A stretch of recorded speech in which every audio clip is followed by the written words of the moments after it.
بسم اللہ الرحمن الرحیم۔ السلام علیکم محترم ناظرین، میں آج آپ کو اپنی زندگی کا انتہائی افسوسناک واقعہ بتانا چاہتا ہوں، اور وہ واقعہ یہ ہے کہ جب جنرل ضیاء الحق نے شب خون مار کر مارشل لا لگایا تو مجھے سب سے پہلے کوڑے مارے گئے۔ اب بہت سے جو دوست ہیں وہ مجھ سے پوچھتے ہیں کہ نظامی صاحب، آپ تو شریف آدمی ہیں، تو آپ کو جنرل ضیاء الحق نے کوڑے کیوں مارے؟ تو یہ واقعہ آج میں آپ کے سامنے رکھنے لگا ہوں۔ اللہ تعالیٰ جانتا ہے کہ میری نیت نیک ہے، کوئی اس میں خود نمائی والی بات نہیں ہے۔ میں نے ساری زندگی کبھی خود نمائی نہیں کی، اور آج جب کہ میں 78 سال کا ہو چکا ہوں تو میرے دوستوں، میں کیوں خود نمائی کروں گا؟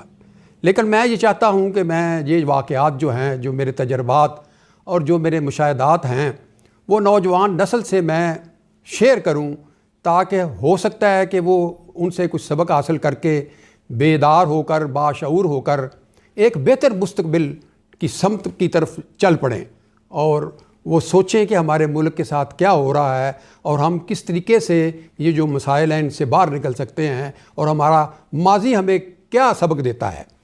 تو یہ ہے کہ جب مارشل لا لگ گیا تو میں اس وقت پاکستان پیپل پارٹی پنجاب کا سیکرٹری اطلاعات بھی تھا، اور میں ایم پی اے بھی تھا۔ تو لاہور میں بیگم نصرت بھٹو صاحبہ نے ایک اجلاس بلایا، جس میں ایم پی اے بھی تھے، ایم این ایز بھی تھے، اور تنظیم کے عہدیدار بھی تھے۔ اب اس میٹنگ میں یہ اتفاق کی بات ہے کہ میں نے پوچھا بیگم صاحبہ سے، بیگم صاحبہ پارٹی لائن کیا ہے؟ تو انہوں نے کہا کہ ہر کوئی مجھ سے پارٹی لائن پوچھتا ہے، آپ کو نہیں معلوم کہ جنرل ضیاء الحق نے ملک میں مارشل لا لگا دیا ہے، اس نے جمہوریت کو ختم کر دیا ہے، اور آپ کا جو لیڈر ہے وہ جیل میں بند ہے۔ تو انہوں نے کہا کہ پھر ان حالات میں تو ہمیں جمہوریت کی بحالی کے لیے تحریک شروع کر دینی چاہیے۔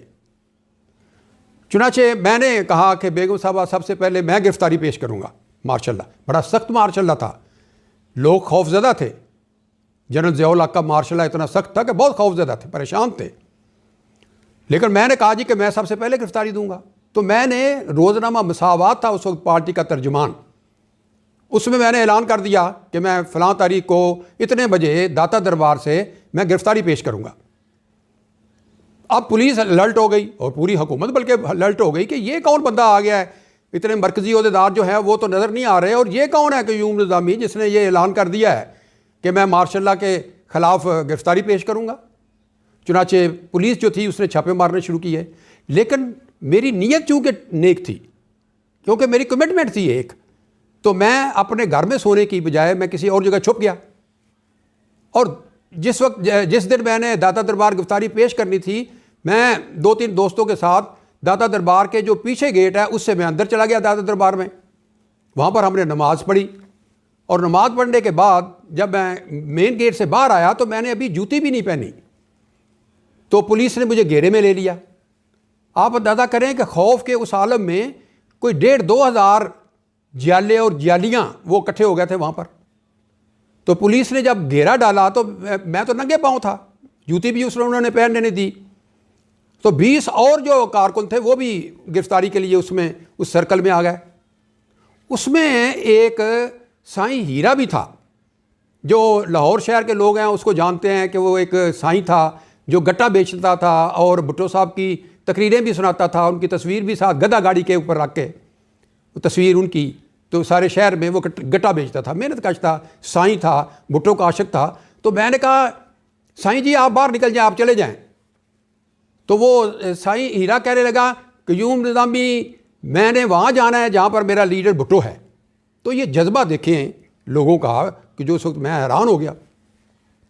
اب 20 لوگ جو ہیں جی وہ ہمیں گرفتار کیا، تو کوتوالی جو تھانہ ہے، حوالات تھانے کی، وہاں پر ہمیں ایک کمرے میں انہوں نے بند کر دیا۔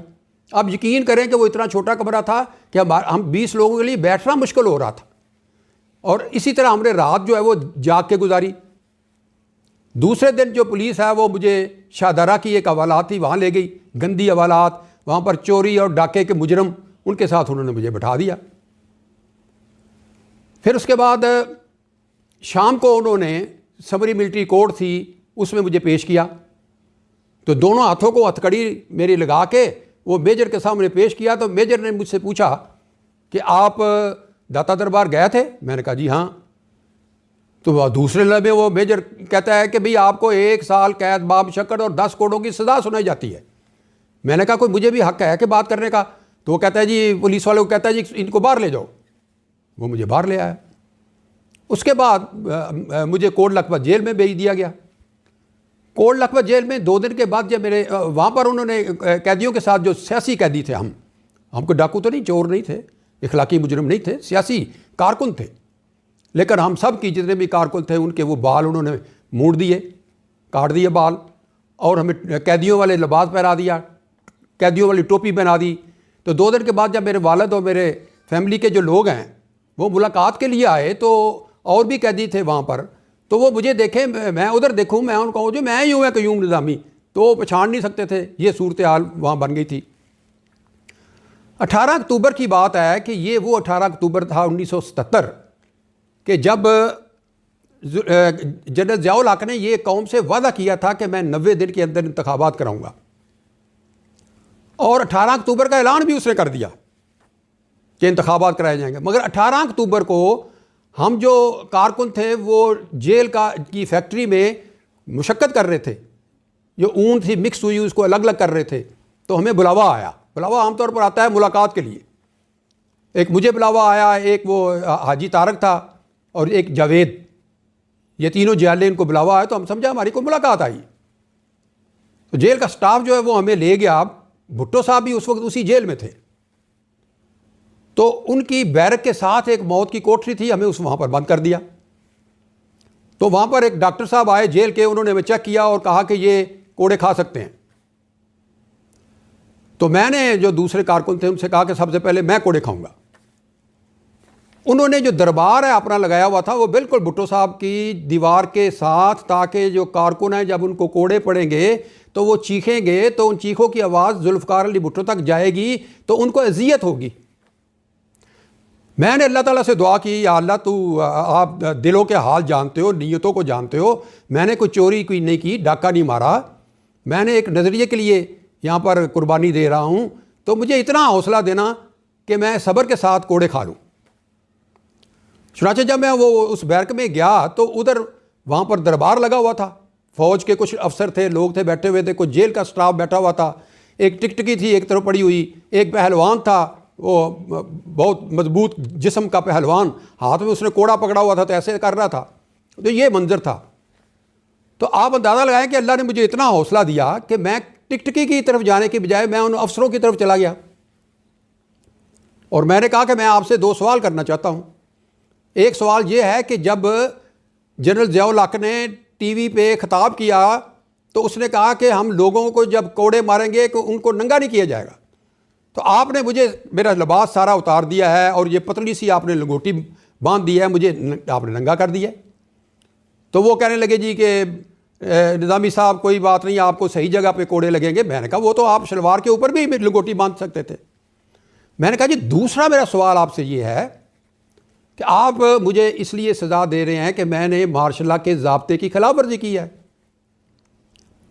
مگر آپ ہی کا ایک مارشل لا کا ضابطہ یہ بھی کہتا ہے کہ سمری ملٹری کورٹ کا جو فیصلہ ہوگا اس میں 1 مہینے کے اندر میں اپیل کر سکتا ہوں اس فیصلے کے خلاف. میں نے کہا ابھی 1 ہفتہ گزرا ہے تو آپ نے مجھے سزا دینے لگے ہیں. میں نے کہا you are making fun of your own regulation. آپ تو اپنے ضابطے کا خود مذاق اڑا رہے ہیں اور ایک طرف مجھے اس کی سزا دے رہے ہیں. انہوں نے کہا جی ہمیں اوپر سے حکم ہے. چنانچہ پھر وہ جو سٹاف تھا انہوں نے میرے دونوں ہاتھ اوپر باندھ دیے، نیچے پاؤں باندھ دیے ٹکٹکی پہ، اور پیچھے جو ہپس ہوتی ہیں وہاں پر وہ کوڑے مارتے ہیں. تو وہ دور سے آتا تھا، دوڑ کے آ کے کوڑا مارتا تھا تو میں اللہ ہو کہتا تھا. پھر وہ آتا تھا کوڑا مارتا تھا، میں اللہ ہو کہتا تھا.